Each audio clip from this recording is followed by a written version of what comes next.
deck, still looking for a good line of sight on the sniper. Seeing the French shooter raise his rifle for another try, Franklin took cover behind a mast, dodging a lead ball that struck a few feet away. Franklin got a good look at the man who wanted to kill him and vowed to remember the French sniper's face as long as he lived.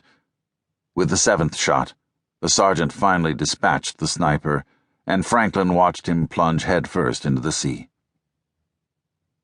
Almost a decade after Trafalgar, Franklin was a lieutenant on HMS Bedford when she joined an attack on New Orleans in the third and final year of the War of 1812.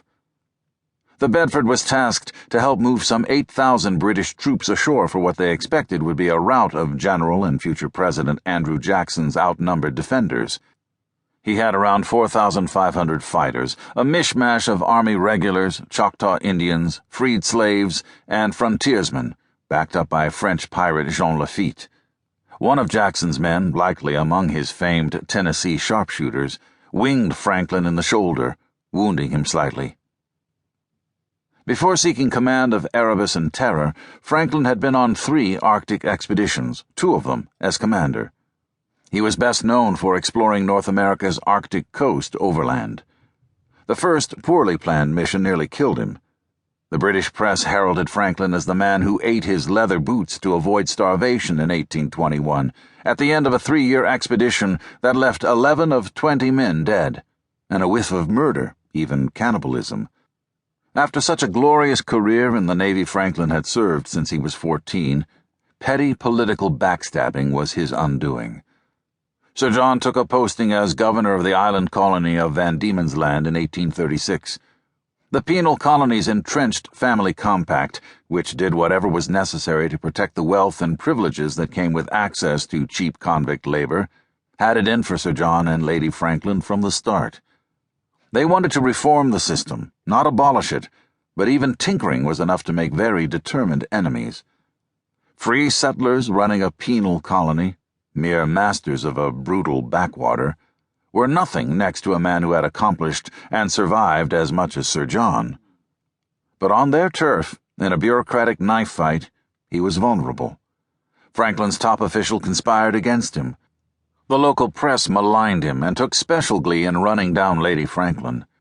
On a grueling cross-country expedition with her husband and a few friends in 1842, Jane hiked through brush, waded through marshes and swamps, climbed mountains and forded raging rivers, often getting drenched and pelted by rain, hail, sleet, and snow.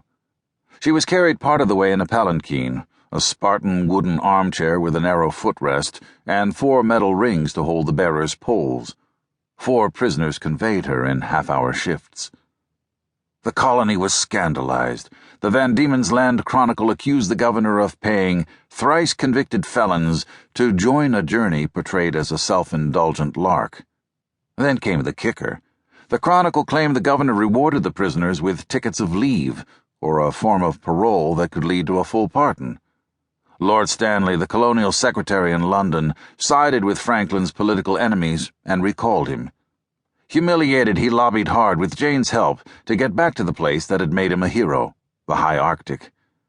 An unshakable sense of betrayal by small men drove Franklin to his death. He took 128 men with him.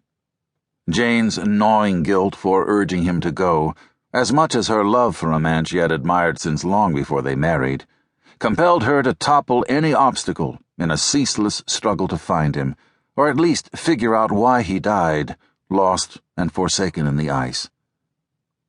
Portly and bald but for an imperial fringe of unruly hair, Franklin was not the Admiralty's first choice for the 1845 expedition. He struck Sir John Barrow and others in the naval establishment as too old for the job. Franklin complained to his wife that the Earl of Haddington, the top political appointee overseeing the Royal Navy as First Lord of the Admiralty, had confided in Sir James Clark Ross that advancing age wasn't all that worried him about Franklin. The Earl also spoke of "my suffering greatly from cold," Franklin wrote to his wife. With cabinet rank, Lord Haddington was the man through whom politicians expressed their will and, in return, the conduit for the Navy to air its complaints to Parliament. If the Admiralty screwed up, the First Lord could expect to feel the heat. Already severely weakened by his political